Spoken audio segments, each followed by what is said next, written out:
Olive avait posé une question en semaine. Donc, la question concernait toujours Balaam. Et dont nous avons parlé. Je crois que nous avons parlé de Balaam, ça fait une semaine justement. Et à la suite de ça, donc, Olive était revenu avec une question. Ou alors une remarque qui en même temps était accompagnée d'une question. Et donc il disait dans le livre des Nombres, chapitre 31. Pendant que je parle, je crois que vous pouvez regarder, vous pouvez vérifier dans vos Bibles. Elle a dit dans Nombre chapitre 31, verset 16, on attribue la faute de l'affaire de Péor, Nombre 25, à Balaam, bien que dans ce chapitre-là, on ne parle pas de lui. C'est très intéressant cette remarque que lui a faite. Ce sont des petites remarques comme ça, en fait, qui montrent que on fait une lecture bien suivie, on suit bien dans les lignes. C'est une belle remarque. Et elle dit, du moins, dans le chapitre 25, on dit que c'est le peuple qui s'est lancé à la débauche avec les filles de Moab. Bon, et Olive dit donc qu'elle a trouvé cela étrange. Naturellement, c'est justement, ça doit être étrange. Et elle a dit que ça c'était la première chose. Voilà. Et l'autre chose, bon, l'autre chose c'était par rapport au baptême. Je crois que là nous allons prendre d'abord la question concernant Balaam, puisque nous avions commencé quelque chose concernant ce Balaam déjà. Et en fait, c'est l'aspect dont je n'ai pas parlé concernant Balaam que Olive a touché maintenant. Parce que j'avais, par exprès, j'avais laissé ça, sinon ça devrait nous prendre, comme on avait le temps limité, ça devrait nous prendre un peu de temps s'il fallait toucher cet aspect-ci en fait. Donc, la dernière fois, nous avons vu que Balaam a agi par cupidité. On l'a vu dans plusieurs livres. Dans le livre, déjà même dans l'histoire de Balaam, dans le livre de Nombres, à partir du chapitre 22 là-bas. On a vu par la suite que par révélation du Saint-Esprit, cela a encore été démontré dans les épîtres. Jude et Pierre, notamment, en ont parlé. Voilà. Et il y a donc un autre, il y a un autre texte dont je n'ai pas fait allusion, ou alors auquel je n'ai pas fait allusion, qui est dans le livre d'Apocalypse. Et c'est ce livre qui est en connexion avec le texte dont Olive parle maintenant, dans Nombre chapitre 25 et 31. Donc nous allons lire d'abord les textes dont Olive parle, pour situer ceux qui nous écoutent, ceux qui ne comprennent pas où est-ce qu'on part et où et à quoi est-ce que cela rime. Donc nous allons lire d'abord dans Nombre chapitre 25 ce qui s'est passé, puis nous lirons le chapitre 31 verset 16 pour que tout le monde soit à la même longueur d'onde. Sinon ce sera un peu un genre, à moins que vous préfériez lire pendant que je parle, mais bon, c'est pas très long, donc on peut toujours lire. Donc je lis ce qui s'est passé, hein. Nombre chapitre 25. Si vous y êtes, je vais lire. Alors voici. Or Israël demeurait à Sittim, et le peuple commença à se livrer à la fornication avec les filles de Moab. Elles conviaient le peuple au sacrifice de leur Dieu. Soulignez. Elles conviaient le peuple au sacrifice de leur Dieu. Soulignez ça. Et le peuple mangea et se prosterna devant leur Dieu. Et Israël s'attacha à Baal-Péor, et la colère de l'Éternel s'enflamma contre Israël. Et l'Éternel dit à Moïse, prends tous les chefs du peuple et fais pendre les coupables devant l'Éternel, en face du soleil, afin que l'ardeur de la colère de l'Éternel se détourne d'Israël. Moïse dit donc aux juges d'Israël que pendant que chacun de vous, plutôt, fasse mourir ceux de ces hommes qui sont attachés à Baal-Péor. Et voici, un homme des enfants d'Israël vint et amena à ses frères une Madianite sous les yeux de Moïse et de toute l'assemblée des enfants d'Israël, comme il pleurait à l'entrée du tabernacle d'assignation. Et Phiné, fils d'Éléazar, fils d'Aaron, le sacrificateur, le vit, et il se leva du milieu de l'assemblée et prit une javeline en sa main. Et il entra après l'homme israélite dans la tente et les transperça tous deux, l'homme israélite et la femme, par le bas-ventre. Et la plaie fut arrêtée de dessus les enfants d'Israël. Or, il y eut 24 000 qui moururent de cette plaie. Et l'Éternel parla à Moïse en disant, Phiné, fils d'Éléazar, fils d'Aaron, le sacrificateur, a détourné mon courroux de dessus les enfants d'Israël, parce qu'il a été animé de mon zèle au milieu d'eux. Et je n'ai point consumé les enfants d'Israël dans mon indignation. C'est pourquoi déclare-lui que je lui donne mon alliance de paix. Ah Seigneur. Et ce sera pour lui et pour sa postérité après lui une alliance, l'alliance d'un sacerdoce perpétuel, parce qu'il a été zélé pour son Dieu et qu'il a fait l'expiation pour les enfants d'Israël. Or, l'homme israélite tué, qui fut tué avec la Madianite, s'appelait Zimri, fils de Salu, chef d'une maison des pères des Siméonites. Et le nom de la femme Madianite tuée était Cospi, fille de Tur, qui était chef des peuplades d'une maison de père en Madian. L'Éternel parla aussi à Moïse en disant, traitez en ennemis les Madianites et tuez-les, car ils vous ont traité en ennemis par les ruses. Soulignez les ruses.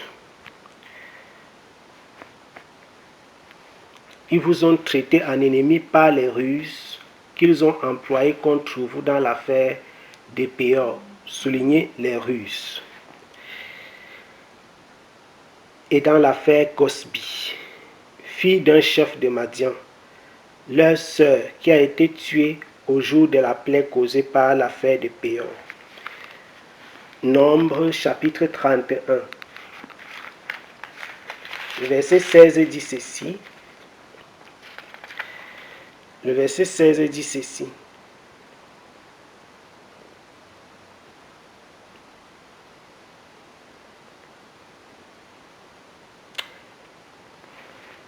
Je vais lire à partir du verset 15. Parce que ici, c'était après qu'il se soit levé contre c'est dans le chapitre 31, ainsi que on tue Balaam. Le peuple d'Israël s'était donc levé contre les Madianites et leur avait livré la guerre. Et c'est ici que Balaam est tué, dans le chapitre 31. Maintenant, je vais lire juste à partir du verset 15 jusqu'au verset 16. On dit ceci, et Moïse leur dit, vous avez laissé la vie à toutes les femmes. Voici, ce sont elles, soulignez, ce sont elles qui, d'après la parole de Balaam, soulignez d'après la parole de Balaam, d'après la parole de Balaam, ont donné occasion aux enfants d'Israël de commettre un crime contre l'Éternel dans l'affaire de Péor, ce qui attira la plaie sur l'assemblée de l'Éternel. Waouh! L'écriture est claire, n'est-ce pas? Je vois que là maintenant, en principe, vous avez compris. D'après la parole de Balaam. D'après. Donc, toutes les parties que j'ai demandées, que j'ai dit que soulignons, que nous gardions à l'esprit en fait, sont les parties qui sont importantes pour comprendre ce qui se passe. On dit d'après la parole de Balaam. Balaam n'était pas seulement qu'un homme cupide. C'était un homme rusé et mal inspiré. Quand je dis mal inspiré, ça veut dire il savait ce qu'il faut faire pour blesser Dieu. C'est l'aspect que je disais que nous n'avons pas touché la dernière fois. Balaam était un homme pas seulement cupide, il n'aimait pas seulement le matériel, les biens. Il était mal inspiré, il savait comment on peut faire pour blesser Dieu. Il savait comment on peut se comporter pour blesser le Seigneur. Et Balaam a utilisé la loi de Dieu contre le peuple de Dieu. Il a utilisé la loi de Dieu contre le peuple de Dieu. Nous allons lire quelque chose pour revenir. Et Balaam, c'est véritablement quelqu'un qui a causé un grand tort en Israël. Vous comprendrez pourquoi est-ce que les Israélites, ils avaient son mal, comme les Camerounais disent. Pourquoi les Juifs avaient son mal. Ils détestaient. Quand tu prononces le nom là, c'est vraiment le nom de quelqu'un qui a fait du mal en Israël.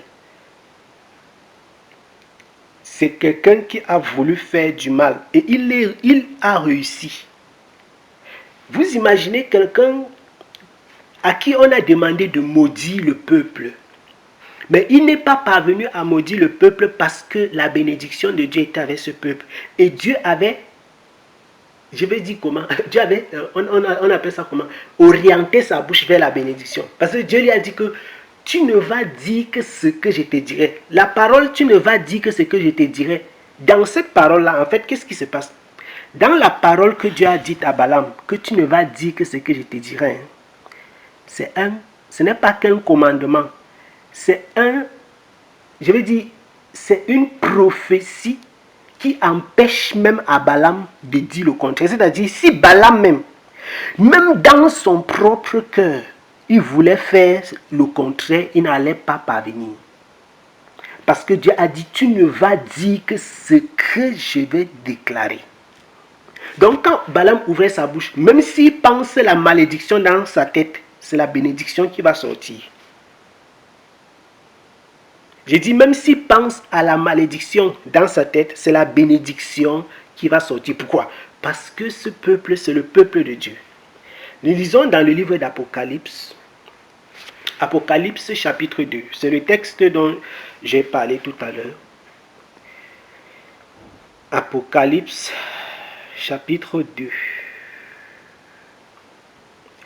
Apocalypse chapitre 2.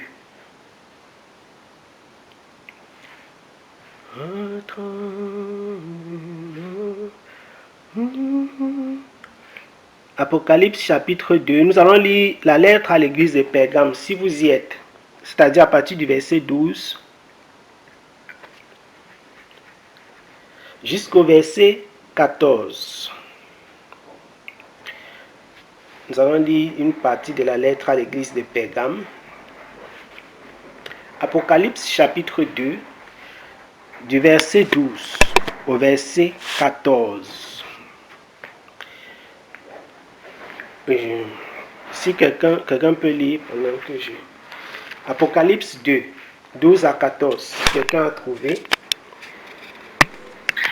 Okay. Apocalypse 2, 12 à 14. Écrit à l'ange de l'église de Pergame. Voici ce que dit celui qui a l'épée aiguë à deux tranchants. Je sais où tu demeures. Je sais que là est le trône de Satan. Tu retiens mon nom et tu n'as pas renié ma foi, même au jour d'Antipas, mon témoin fidèle, qui a été mis à mort chez vous. là où Satan a sa demeure. Mais j'ai quelque chose contre toi. C'est que tu as là des gens attachés à la doctrine de Balaam qui enseignaient à Balak à mettre une pierre d'achoppement devant les fils d'Israël pour qu'ils mangeassent des viandes sacrifiées aux idoles et qu'ils se livrassent à l'impudicité. Amen. Amen. Waouh. Vous avez compris ce que le Saint-Esprit dit. Ça, c'est la lettre de Jésus-Christ à une église. Et le Seigneur nous donne encore une autre révélation. Le Seigneur nous déclare, il nous dit que il a une reproche à l'église des Pergames. C'est que ils ont chez eux, il y a dans cette église des personnes qui sont attachées à la doctrine de Balaam.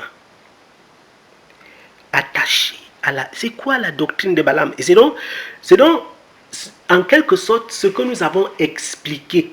Ce que nous avons expliqué la semaine passée fait en quelque sorte partie de la doctrine de Balaam, l'enseignement de Balaam. Il avait appris, et c'est ça que nous détaillons aujourd'hui. J'ai dit qu'il n'y a pas que la cupidité qui est le caractère de Balaam. Il y a la ruse. Et cette ruse-ci, c'est un gros danger. Parce que c'est parce qu'il connaissait la parole. C'est parce qu'il connaissait, quand je dis la parole, c'est qu'il connaissait le dessein de Dieu, la volonté de Dieu, qu'il a pu les avoir par ruse. Exactement comme Satan l'a fait au commencement. Ce qui se passe au commencement, c'est que Satan vient en sachant exactement ce qu'il ne faut pas faire et ce qu'il faut faire. Et il utilise ce qu'il ne faut pas faire dans ce qu'il faut faire, afin que Dieu se tourne contre l'homme et la femme. Balaam sait que le Dieu d'Israël est un Dieu juste, saint, bon, etc. Tout ce que vous connaissez là. Sauf que Balaam sait que le Dieu d'Israël, c'est un Dieu qui ne peut pas maudire son peuple. La seule façon de pousser le peuple-ci et que Dieu les maudisse et que Dieu les frappe, c'est de les piéger. Écoutez-moi bien. Le seul moyen de faire que le peuple-ci, Dieu lui-même les maudisse et Dieu lui-même les frappe, c'est de les piéger et de les pousser à faire quelque chose qui est contre la volonté de leur Dieu. J'espère que vous comprenez un peu ce que je viens de dire. Ce n'est pas Balaam qui va maudire Israël, mais Balaam connaissant les desseins de Dieu, ce que Dieu n'aime pas, il va conseiller aux Madianites que comme je n'ai pas pu, souvenez-vous que nous venons de passer Nombre chapitre 24 et nous tombons directement dans Nombre chapitre 25 et c'est le problème des filles madianites. Voici, Balaam sait que à faire une bénédiction, ce n'est pas possible de maudire ce peuple et ce n'est pas possible de bénir un peuple que Dieu ne bénit pas. Donc, le seul moyen pour faire que le Dieu de ce peuple-ci se retourne contre eux, c'est de faire que le peuple-ci tombe dans le péché. Ainsi, Dieu va les abandonner ou alors Dieu va les frapper.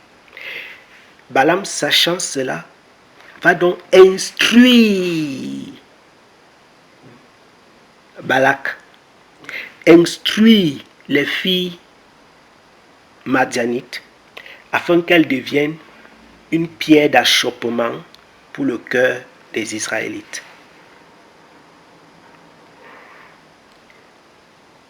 Voilà l'enseignement de Balaam. C'est ça la doctrine de Balaam. Il a donc enseigné le peuple de Dieu. Il a entraîné plutôt le peuple de Dieu vers des idoles, Il a entraîné le peuple de Dieu et il s'est prosterné devant Baal. Il a entraîné le peuple de Dieu dans l'idolâtrie. Mais comment? Apparemment, il y a la connexion de quelqu'un qui est extrêmement mauvaise. Il a entraîné le peuple de Dieu dans l'idolâtrie. Mais comment? Balaam n'a jamais dit au peuple de Dieu, voilà, venez adorer venez adorer Baal, parce que Baal, c'est un bon Dieu, c'est un Dieu gentil, c'est un Dieu merveilleux, c'est un Dieu... Non, Balaam n'a pas fait ça. Balaam a utilisé la ruse, la séduction, pour avoir le peuple de Dieu. Alors, voici. Chaque fois qu'un prédicateur utilise la ruse pour dominer un peuple, et derrière cette ruse, il entraîne le peuple à se détourner de Dieu, il est en train d'appliquer la doctrine de Balaam. J'espère que vous comprenez un peu ce que Chandine dit. Je le dis encore. Chaque fois qu'un prédicateur utilise la ruse pour entraîner un peuple à se détourner de Dieu, quand il utilise la ruse, le peuple se détourne de Dieu pour s'attacher aux idoles. C'est la doctrine de Balaam. C'est le peuple lui-même, par son comportement, qui fait que le Seigneur lui tourne le dos. Mais, sauf que dans cette circonstance, dans cette situation particulière, le détail c'est que le prédicateur de cette doctrine sait exactement ce qu'il fait. Le prédicateur de cette doctrine, il sait exactement ce qu'il fait. Et c'est ce que Balaam a fait. C'est ce que les prédicateurs font danser dehors. Les hommes qui ont cherché les dons, j'ai failli dire dons spirituels, les dons, je ne sais où, en bas de l'eau, en bas des arbres, dans les chênes, dans les bagues et tout ça, qui utilisent toute forme de pouvoir, de stratagème, pour amadouer le peuple, pour séduire le peuple, qui détournent le peuple de la recherche du Seigneur vers la recherche de l'argent par exemple, vers la recherche du succès. Ce peuple-ci, quand Dieu les frappe, c'est un peuple qui est aveugle, qui a été aveuglé, qui a été séduit. Ils ne savent même plus ce qu'ils sont venus faire. Ils ne savent pas ce qu'ils cherchent. Et parfois, c'est jusqu'à ce que Dieu les frappe qu'ils se réveillent. Sauf que dans notre génération, même quand Dieu frappe, le dos est tellement devenu dur. Vous voyez dans le livre d'Ésaïe, chapitre, quand le Seigneur dit que je ne sais plus, j'ai frappé partout. Partout, on a déjà frappé. Je vais frapper, mais où? La tête. On va frapper où? C'est un peu comme ça l'église d'aujourd'hui est. On va frapper où? Cette église est donc devenue insensible à toute réprimande et à toute colère de Dieu. C'est-à-dire une église qui ne sait même plus si Dieu est content ou si Dieu est fâché.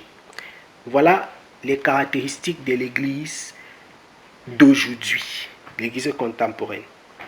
Balaam a poussé Israël à se prosterner devant les idoles, afin que le Dieu d'Israël se retourne contre son peuple et le frappe. Si Balaam avait prêché en disant aux Israélites que venez et adorons Baal, ils allaient sortir les épées, ils allaient sortir des armes. Mais il a été quoi? Rusé. Il a été malin. Il a envoyé les filles. C'est ce qui se passe dans la vie de beaucoup de personnes, dans la vie de beaucoup de grands hommes, de beaucoup de chrétiens, dans beaucoup de communautés. Si on te prêche que viens adorer Mammon, le démon qui dirige l'argent, tu ne peux pas accepter. Jamais. Si on te prêche que viens et adore, sois un orgueilleux, tu ne peux pas accepter. Jamais. Si on te prêche de venir adorer le pasteur, tu ne peux pas. Il faut utiliser la ruse pour que le peuple tombe dans l'idolâtrie. il faut utiliser la ruse. Pour que ce peuple tombe, il faut utiliser la ruse. Et il savait que l'une des choses que Dieu a interdit formellement au peuple d'Israël, c'est d'aller avec les femmes étrangères. Et quelle était la raison pour laquelle Dieu avait interdit au peuple d'Israël d'aller avec les femmes étrangères? Quelle était la raison? Sinon, les femmes allaient les perdre et les pousser à adorer leur Dieu. Amen. Exactement, c'est tout simplement ça. C'est tout simplement ça. Donc, Balaam le gars est rusé. C'est comme, tu sais que le monsieur, c'est comme tu as quelqu'un, tu vis avec quelqu'un. La connexion qui dérange. C'est comme tu vis avec un homme qui est tellement attaché à ses enfants. Tu sais que ce monsieur-ci, il ne peut pas frapper ses enfants, il ne peut pas fouetter ses enfants, il les aime tellement. Et donc tu cherches les moyens pour que le monsieur là se tourne contre ses enfants. Tu ne vois pas. Tu dis que je fais comment? Si je n'ai pas dit à l'homme-ci que tes enfants sont méchants, tes enfants, il ne peut pas. Je vais faire comment? Qu'est-ce que tu fais? Tu dis que ok, tu attends les enfants. Quand leur père ou leur mère les envoie à la boutique, tu dis, venez, on va aller jouer. Tu les amènes jouer. Et quand ils rentrent, le père dit, tu étais où? N'est-ce pas, je t'avais envoyé. Il frappe son enfant. Là, tu as utilisé la ruse pour entraîner l'enfant à désobéir son père. C'est ça la doctrine de Balaam. Connaître le père et savoir que le père ne peut pas se tourner contre son enfant. Entraîner l'enfant à faire quelque chose qui va attirer la colère du père afin que le père le frappe. Là, tu atteins tes objectifs dans la ruse. C'est ce que Satan fait matin, midi, soir. Et même dans la vie de beaucoup de chrétiens. Il te regarde, il dit, tu es enfant de Dieu. Hein? Quand je vais t'envoyer une mince élancée brune avec qu'on a bien travaillé son corps avec la chirurgie plastique là, tu vas voir. Comme tu dis que tu pries beaucoup, tu fais ceci, tu fais cela, on va voir. Puisque souvent l'ennemi t'attaque de façon frontale. Il arrive que l'ennemi mette dans le cœur de l'homme les pensées qui ne sont pas bonnes. Et que ces hommes-là résistent. C'est-à-dire, Satan il vient avec l'orgueil. Il veut mettre l'orgueil dans ton cœur. Tu résistes. Il veut amener l'amour de, je ne sais pas trop, de certaines choses dans ton cœur. Tu résistes. Il veut t'amener la haine, la comparaison. Tu résistes. Il veut t'amener un esprit colérique. Tu résistes. Il veut t'amener, c'est-à-dire, il veut faire des choses directement avec toi. Ça ne marche pas. Il ne passe pas des personnes interposées. Il a déjà dit à Dieu que Dieu frappe ça veut dire que la solution, puisque Dieu ne peut pas te frapper pour rien, c'est que toi-même tu pousses Dieu à te frapper. Il va venir vers toi. Il va chercher à le faire par toi-même. S'il ne parvient pas, il va passer par des personnes interposées. Je dis, chaque jour, Satan le fait dans la vie des personnes, des bien-aimés, des chrétiens, etc. Et donc, tu vas voir quelqu'un entrer dans ta vie. La jeune fille madianite, c'est elle. À première vue, tu dis que waouh, quelle belle visite. Merci. C'est une madianite. Quelqu'un qui est en mission commandée par Balaam. Balaam ici, c'est la main de Satan qui a pour objectif de détruire le peuple de Dieu. Mission commandée. Et dans ta petite naïveté, tu vas dire que vraiment, je n'ai jamais vu une fille si belle, je n'ai jamais vu. Ce n'est pas simplement les femmes, ce n'est pas seulement le sexe, ce n'est pas seulement aux hommes qu'on fait ça. Même les filles, ce qui est dans ton cœur, ce qui constitue un piège dans ton cœur, c'est pas ça il va passer. Si tu es une fille qui aime l'argent, on peut t'envoyer un homme riche. Si tu es une fille qui aime les apparences, un homme qui va t'amener dans les... On va te faire pédicure, manucure, tu seras contente, oui. Ce qui constitue le piège dans ton cœur, c'est ça qui peut être la porte d'entrée du malin. L'ennemi va procéder ainsi, comme Balaam a procédé. Il a observé Israël. Si je maudis, j'ai déjà essayé, je ne suis pas parvenu. Plusieurs fois, j'ai béni ce peuple. Donc la seule solution, c'est de faire comme Satan. De procéder par ruse. Et faire que Dieu lui-même le punisse. Vous comprenez donc pourquoi est-ce que Balaam, c'est quelqu'un que le peuple d'Israël avait horreur d'entendre son nom. Parce que c'est un homme qui a réussi à retourner la parole de Dieu contre son peuple, à retourner la loi de Dieu contre le peuple de Dieu. Vous comprenez?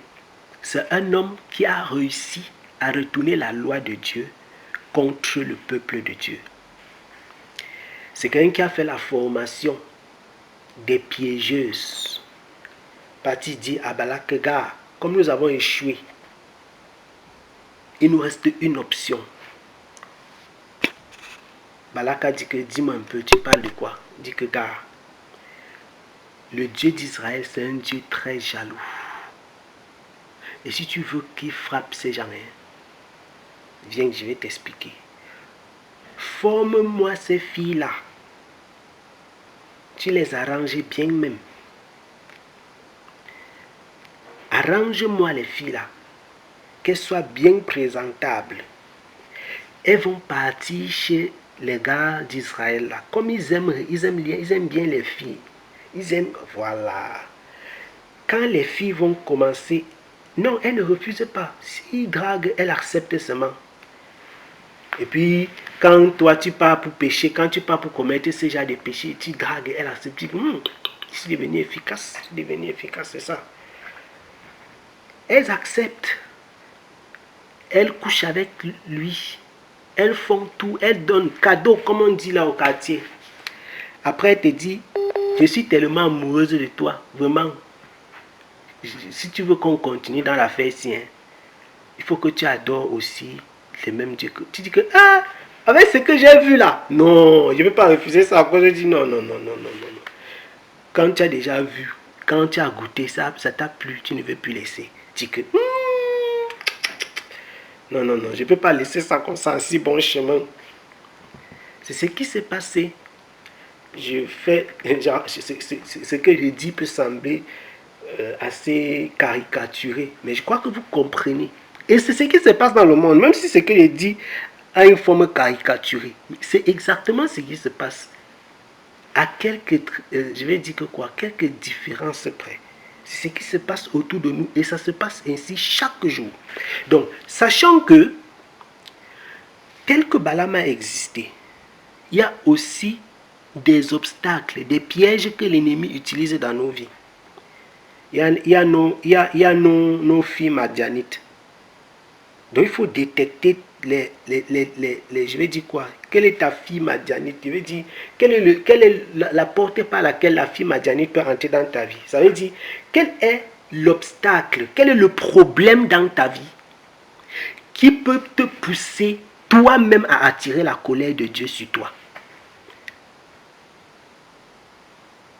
Quel est le problème dans ta vie qui peut te pousser toi-même à attirer la colère de Dieu sur toi?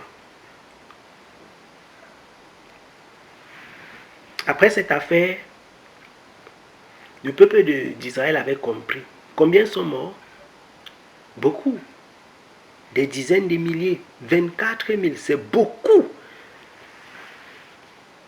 C'est beaucoup.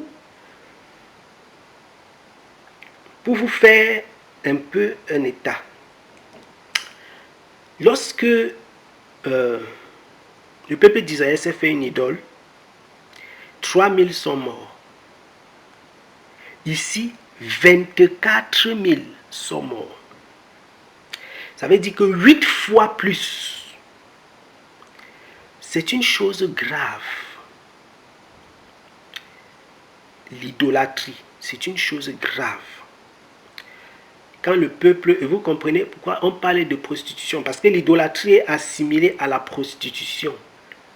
À maintes reprises, on n'a même plus besoin de revenir sur les textes.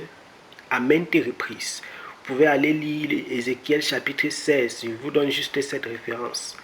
À maintes reprises dans la Bible, l'idolâtrie est assimilée à la prostitution. Parce que le peuple de Dieu, c'est l'épouse du Seigneur. Vous savez que Israël était l'épouse du Seigneur, exactement comme l'Église est l'épouse de Jésus. C'est pourquoi chaque fois qu'Israël tombait dans l'idolâtrie, l'idolâtrie c'est s'accoupler. Quand tu adores, dans l'adoration, il y a une intimité qui est comme l'accouplement. Donc, quand le peuple de Dieu part vers une idole, il est en train, c'est une femme qui laisse son mari pour aller coucher avec un autre homme. C'est exactement cela. Or, vous savez que dans le mariage, il n'y a pas un péché qui dépasse ça. C'est-à-dire, une femme qui bavarde. Tu peux dire que j'ai serré mon cœur. Je l'ai supporté. Une femme qui, je ne sais pas, qui fait, je vais encore prendre quel exemple, parce que bavarder, c'est l'une des choses les plus graves. Une femme qui, je ne sais pas, qui est dépensière, ou bien une femme, tu peux serrer ton cœur. Mais quand une femme te trompe, c'est le dernier niveau du péché qu'une femme peut commettre. Dernier niveau. C'est-à-dire ça, parce que, d'ailleurs, vous allez constater, et vous êtes les femmes, je ne vous enseigne rien.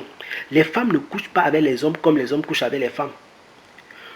C'est-à-dire, les hommes, il y a des hommes mariés qui voient les prostituées. Mais ils n'aiment jamais ces prostituées-là. Jamais. Je ne suis pas né de dire que les hommes doivent voir les prostituées. Je suis né de présenter un état et de comment la nature même des choses est. Les hommes, ils sont comment ils ont des relations sexuelles qui ne sont pas le signe d'un attachement particulier. Mais les femmes ont des relations sexuelles qui très souvent sont le signe de l'attachement. C'est-à-dire, pour qu'une femme puisse coucher avec un homme, à moins que ce soit un viol, il faut qu'il y ait déjà un attachement. D'ailleurs, même pour qu'une femme embrasse un homme, il faut qu'il y ait un attachement. Je dis bien, à moins que ce soit un viol. Il faut qu'il y ait un attachement. Il faut qu'il y ait un lien derrière. Même si c'est comment, il faut qu'il y ait un lien. Il faut qu'il y ait on appelle ça quoi? Il faut qu'il y ait une relation d'intimité. Qu'il y ait un amour. Je ne sais pas, il n'y a pas envie d'utiliser le mot amour parce qu'on va avoir l'impression que l'amour est lié à l'impudicité. Il faut qu'il y ait un sentiment, voilà, d'attachement entre les deux. Ce n'est pas la même chose avec les hommes, hein. Jamais, ce n'est pas la même chose avec les hommes. C'est pourquoi les hommes, vous avez remarqué dans les Écritures que la Bible exige à la femme la fidélité.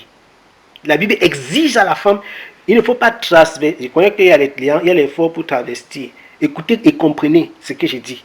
La Bible exige à la femme d'être même vierge en entrant dans le mariage. Il y a quelque chose caché derrière tout ça. Parce que la femme, l'homme est le chef de la femme. Et Christ est le chef de l'homme. Et la relation entre l'homme et la femme est semblable à la relation entre Christ et l'Église. Et la relation entre Christ et l'Église est comme la relation entre Dieu et Israël. Je suis en train d'amener et de vouloir faire comprendre quelque chose. Pour dire que l'infidélité de la femme, c'est quelque chose d'extrêmement inacceptable. D'inconcevable. Et c'est pourquoi dans le livre de Matthieu chapitre 19, c'est une parenthèse, parce que là, je vois qu'on est en train de partir dans le mariage. C'est pourquoi dans le livre de Matthieu, Dieu ne fait pas allusion à l'infidélité de l'homme. Jésus n'a pas fait... Souvenez-vous que Jésus n'oublie pas. Dieu n'oublie pas. La Bible ne dit pas que si un homme a trompé sa femme et porté ses bagages et part. La Bible dit que si une femme a trompé son mari, il dit que seulement, exceptionnellement, pour dire que tu peux tout pardonner. Ça ne veut pas dire que tu ne peux pas pardonner l'infidélité. Hein. Tu dois même pardonner l'infidélité. Mais il y a une option. La seule option qu'un homme a pour se séparer d'une femme, c'est d'avoir la preuve que cette femme l'a trompé. C'est la seule option qu'il a devant le Seigneur Jésus-Christ pour se séparer d'elle. La seule. La femme n'en a pas. Parce que la Bible déclare qu'une femme est liée à son mari aussi longtemps que celui-là vit. Bon, la parole, ça peut être dur d'entendement, mais c'est la vérité. Je le dis pourquoi. On ferme la parenthèse. Pour que nous comprenions à quel point notre relation avec le Seigneur est importante. Et donc, quand les gens sautillent, ils adorent Mammon. J'ai dit adorer Mammon. Dernièrement, j'ai fait une chronique sur l'adoration. Quand tu t'assois pour observer le monde, tu te rends compte pourquoi est-ce que Dieu dit que je ne vous ai jamais connu. Parce que l'humanité est dans l'idolâtrie. Il y en a qui ont pour Dieu leur argent. Certains ont pour Dieu leur propre ministère. Je vous assure que certains prédicateurs, leur Dieu, c'est leur ministère. Ils adorent leur ministère. Tous les sujets de prière qu'ils élèvent, c'est pour le ministère, c'est pour que le ministère grandisse. Leur Dieu, ce n'est plus le vrai Dieu qu'ils sont en train de prier, que le Seigneur donne tes... Non, c'est le ministère. C'est pourquoi toutes les résolutions, tout ce qu'ils font dans leur vie, c'est pour le ministère. Le ministère doit grandir. Il faut la télé du ministère, il faut la chaîne du ministère, il faut le numéro de téléphone du ministère, il faut le site internet du ministère, il faut construire, il faut acheter la parcelle, il faut... Tout c'est le ministère. Le ministère est devenu leur idole. On appelle, quand je dis le ministère, vous comprenez, ce qu'on appelle l'œuvre de Dieu, ce qu'on appelle la dénomination, ministère tel, ministère, je ne vais pas citer les noms des gens. Ce qu'on appelle l'œuvre de Dieu est devenu leur idole. C'est ça qu'ils servent en fait. Ils ne servent plus Dieu. Ça veut dire, si cette chose-là, on leur enlevait ça, ils ne pourraient pas survivre. Il y a des prédicateurs qui ne peuvent pas survivre si on leur enlève la grandeur de leur ministère. Ils vont mourir. Mourir de stress, mourir d'angoisse, mourir d'anxiété. Ils vont déprimer au point de mourir. Il n'y a plus d'intimité, il n'y a plus de relation entre eux et Dieu. La seule relation qui lie ces gens à Dieu, c'est le ministère, c'est l'œuvre de Dieu. Bon, si on appelle ça l'œuvre de Dieu. Et il faut donc faire attention.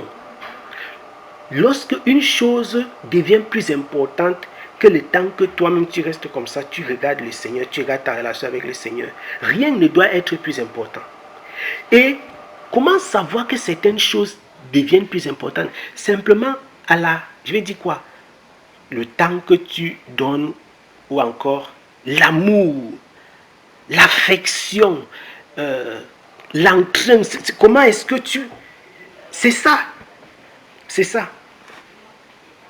Si un homme s'assoit et médite pendant des jours et des jours, stratégie marketing, comment amener le peuple dans l'église, comment faire que le peuple de Dieu finance encore plus qu'avant.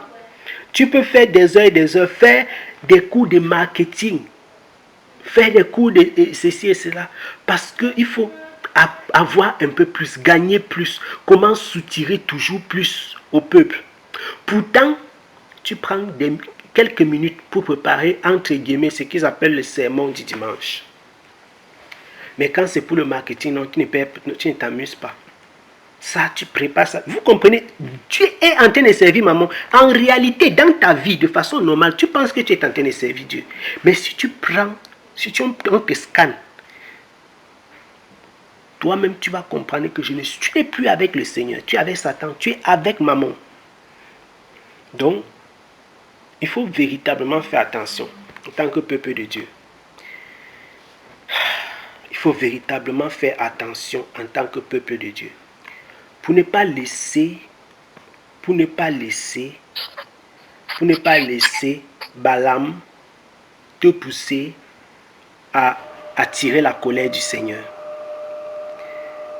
En tant que peuple de Dieu, il faut faire attention à ce que Balaam ne te pousse pas à attirer la colère de Dieu. La colère de Dieu sur toi, par ton comportement. Ça, c'est la doctrine de Balaam. C'est la doctrine de Balaam. Donc, ceci c'était pour ajouter, pour compléter ce que nous avons dit la dernière fois. Pour compléter ce que nous avons dit la dernière fois sur Balaam, qui aime l'argent, qui est cupide, qui aime le matériel, et qui à cause de ce matériel-là a voulu maudire le peuple de Dieu, malgré le fait que Dieu lui avait expressément dit ne pars pas. Il a insisté que est-ce que tu dis vraiment je ne veux pas partir. Tu as dit ok, pars. Nous avions expliqué que c'était parce qu'il était cupide. Il était cupide, mais pas seulement, il était rusé et il connaissait le Seigneur. Donc, aujourd'hui, nous disons que, en plus de ça, c'est un homme qui a poussé ce peuple à chercher la colère de Dieu, à attirer la colère de Dieu. Donc, faisons attention aux hommes qui nous entraînent à faire les choses que Dieu ne veut pas. Faisons attention à ceux qui nous entraînent à faire les choses que Dieu ne veut pas. Quelqu'un peut vouloir te faire du mal. Il ne vient pas en face de toi t'attaquer. Mais il te pousse à faire quelque chose qui va entraîner que Dieu te lâche. Que Dieu te lâche et lui va te frapper. Et les sorciers font aussi ça. Les sorciers font aussi ce genre de choses. Le sorcier, il vient, il crée une situation dans ta vie, par exemple, pour te distraire pendant une période. Tu ne pries plus, tu vis dans le péché, peut-être tu es dans, je ne sais pas, ça ne pas seulement la fornication, l'alcoolisme, ou bien tu es dans la distraction, des choses comme ça. Je suis un sorcier, je suis quelqu'un, quand je dis, je ne sais pas moi par exemple, une personne, quelqu'un me fait du mal, il est en train de, c'est-à-dire, il veut te détruire. Il ne sait pas comment faire. Il t'entraîne dans une vie où tu n'auras plus le Seigneur avec toi. Si par exemple, tu as un ami, tu es quelqu'un qui ne sortait pas, qui n'allait pas dans les boîtes, qui cherchait la face du Seigneur, tu commences à sortir, tu commences à aller dans les boîtes, tu commences à prendre de l'alcool. Ça veut dire que ton temps de prière, il n'y a plus. Tu as le temps d'ébriété maintenant que tu n'avais pas, etc. Tu pars dans une vie qui est dangereuse. À partir du moment où tu te retrouves dans cet environnement-là, la couverture spirituelle, il n'y a plus. Et là, il fait comment? Il te frappe. Et donc, les sorciers connaissent ça. Ils connaissent ce principe. Ils connaissent le principe de Balaam là. Ils maîtrisent cette affaire. Donc, il faut faire attention quand tu es dans une période, tu vois, tu as une période où tu es vraiment intime avec le Seigneur, où tu es vraiment calé, tu n'as pas de soucis avec Dieu, tu es en paix et tout. Et puis tu vois certaines personnes entrer dans ta vie et qui t'apportent certains types de choses, qui veulent t'entraîner dans certains comportements. Il faut faire très attention. Il est possible que l'ennemi t'ait cherché de plusieurs façons et c'est maintenant comme ça qu'il a décidé de procéder. C'est-à-dire, le gars il t'a provoqué ici. La Bible déclare que nous devons faire comment de Satan. Que nous devons lui résister. C'est ce que la parole du Seigneur déclare. Quand tu as résisté, il cherche. Il tourne. On dit qu'il part, il va revenir quand le temps est favorable. Il tourne. Comment faire pour faire tomber Jeanne, Olive, je ne sais pas, merveille, grâce? Qu'est-ce que je vais faire? Il regarde. Dit que, comment est-ce que je vais procéder? Parce que quand il regarde comment Adèle marche, par exemple, elle ne sort jamais, elle ne fait jamais ceci, elle ne fait... Comment est-ce que je vais... Il te calcule. Naturellement, s'il vient en face pour te dire que Jésus-Christ n'est pas Dieu, tu vas dire que fire, comme les gens, que je te chasse, rebuke. Tu vas dire ça. Mais non, je ne veux pas entendre ça, mon ami. Il faut trouver le moyen de t'attirer, comme on lance le maïs là pour le manger là. Il t'attire tout doucement. Toi-même, tu mords, crac, tu manges. Tu mords, crac, tu avances, tu mords. Quand tu t'es bien éloigné de la zone de sécurité, tu frappes. Quand tu t'es éloigné de la zone de sécurité, il te frappe. Et c'était un principe que Balaam connaissait. Et il a appliqué terriblement dans la vie du peuple d'Israël. Et si vous lisez dans les livres prophétiques, vous allez voir comment on fait référence à lui. Comment il a fait une chose grave. Il a fait quelque chose de grave.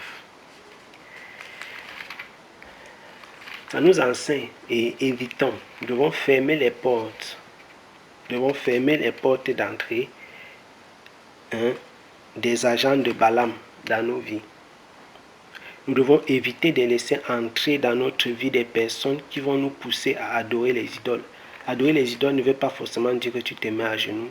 Ça veut dire qu'il détourne ton attention du Seigneur pour placer ton attention sur autre chose. Toi qui priais, maintenant tu es un alcoolique, tu es un adorateur de l'alcool. Si c'est ça qui prend maintenant toute ton attention, si c'est l'argent, tu es un adorateur de maman. Si c'est toi, il y a des gens qui sont leurs propres idoles, c'est eux-mêmes. Des gens qui ne peuvent pas avoir même 15 minutes de prière. Mais quand ils se placent devant le miroir pour se maquiller, si on te dit que c'est un être humain qui est en train de se maquiller là-bas, tu vas dire non. C'est comme si c'était le dessin, on est en train de faire la peinture. Michel-Ange s'est réveillé, il est en train de faire la peinture. Tu penses que ça ne va jamais finir. Quelqu'un qui ne peut pas prier 15 minutes, la personne ne peut pas. Mais quand elle se place devant le miroir, elle se tourne comme ça, elle tourne la face du côté gauche, elle tourne côté droit, elle se tourne, elle porte l'habit, elle enlève. Ça, c'est les gens qui ont pour Dieu eux-mêmes. Donc Satan a réussi, c'est toi-même ton obstacle. On n'a pas besoin de passer par des personnes interposées. Bon, je n'ai même pas besoin d'expliquer que ça, la catégorie 6, c'est encore versé dehors grave. Et là, dedans, les femmes sont championnes. Toi-même, tu te regardes, tu t'apprécies. Et toi-même, tu publies ta propre photo, tu commentes. Ça, c'est la sorcellerie. Ça n'a pas de sens. Tu es ton propre Dieu. Tu te regardes et tu vois que tu es beau. Comme Satan. Comme Satan s'est regardé. Il s'est regardé comme ça. Il a dit que mon frère, moi, je ne mérite pas ce qu'on dit de moi là. Je ne mérite plus que ça. Vous voyez? C'est l'idolâtrie. C'est grave l'idolâtrie. C'est grave. Donc nous devons faire attention à toutes ces petites choses.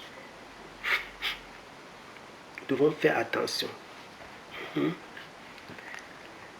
Sinon, on va payer le prix cher. Le prix cher. C'est pourquoi Pierre dit que nous devons veiller. Pierre dit que nous devons veiller. Pourquoi? Parce que Satan, parce que notre adversaire, il appelle notre adversaire. Quand on dit que adversaire, c'est dans le sport qu'on utilise beaucoup ce terme. L'adversaire, c'est celui qui a pour but de te gagner. Vous connaissez ça. Quand on dit que deux équipes s'affrontent, vous comprenez l'affrontement. L'adversaire, c'est celui qui a pour but de te gagner. Dans le sport, le temps du combat est limité. Que ce soit le foot, le tennis et tout. Il y a un temps, il y a des règles. Mais dans ton combat avec Satan, le temps c'est aussi longtemps que tu vis. Ce n'est pas le foot. Ce n'est pas 90 minutes. C'est-à-dire, dans le foot, tu peux dire que je vais résister pendant 90 minutes, je ne vais pas me reposer. Vous voyez un peu? C'est que non. Match nul. Aujourd'hui, je me contente du match nul. Ce n'est pas comme ça avec Satan. C'est pas ça. Tu ne peux pas dire que je vais me contenter du match nul aujourd'hui, ou bien, je ne sais pas, je vais, c'est pas ainsi. Il vient, tu dois tenir ferme avec la parole, avec la prière. Tu dois tenir ferme, tu ne dois pas dormir. Comme l'apôtre Paul déclare dans sa lettre aux Éphésiens, il dit que réveille-toi, toi qui dors, Christ va t'éclairer. Parce que beaucoup dorment. L'adversaire a déjà eu raison d'eux. Ils sont dans le sommeil. Mais nous devons être debout, vivants, éveillés. Parce que nous sommes conscients qu'il y a un adversaire. Et si Israël, ce peuple, était éveillé, ils allaient se rendre compte que, mais comment ces filles madianites sont si faciles? Est-ce que Dieu ne nous a pas demandé de faire attention? Ils allaient comprendre. Mais non, ils n'ont pas compris. Parce qu'ils étaient endormis. Ils étaient attachés. Ils se sont un moment assouplis. Ils ont commencé à regarder les choses, les vaines choses de la terre, comme l'apôtre Paul dit. Il dit qu'au lieu de garder le regard fixé sur les choses à venir, nous regardons aux choses charnelles, aux choses physiques. Au lieu de regarder au Seigneur, de regarder au bien spirituel, aux choses invisibles, il y en a qui ont le regard sur les choses physiques, sur les choses visibles. La carrière, par exemple, professionnelle, les visas, l'argent, le nombre pour les pasteurs, le nombre. J'aurai 100 personnes, j'aurai 100. Mais il faut que l'année, si là j'ai 500 personnes qui s'ajoutent, il faut que l'année prochaine, les dîmes puissent atteindre 5 millions. Il faut que le nombre. Regardez aux choses charnelles, aux choses physiques. Pendant ce temps, Satan fait comme ça. Il se frotte les mains, il sourit.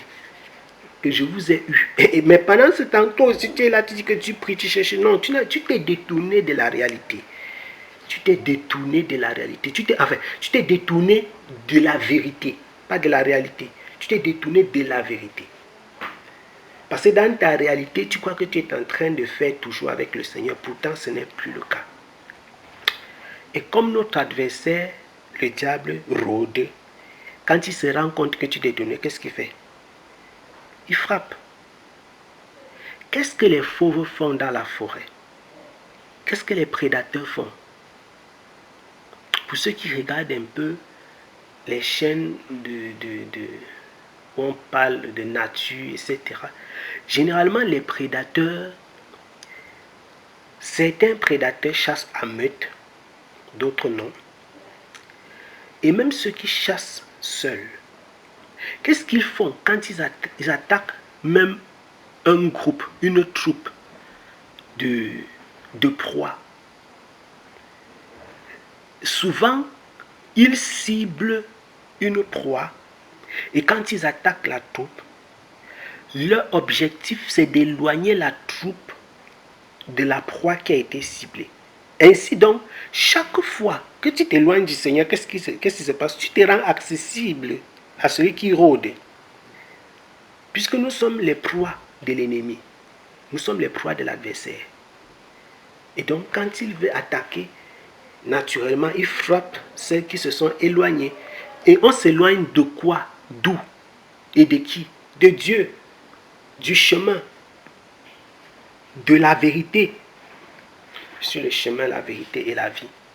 Donc, chaque fois que tu te détaches pour suivre la voie de ton cœur et la voie de toutes les choses que nous avons dites plus haut, tu es accessible. Et donc, l'adversaire, le diable, il te frappe. Ceci dit, nous savons donc ce qu'il y a à faire. Il ne reste plus qu'à se retourner vers le Seigneur et à compter sur lui et à fermer toutes les portes qui peuvent être accessibles, par lesquelles le malin pourrait nous frapper. Amen. Amen.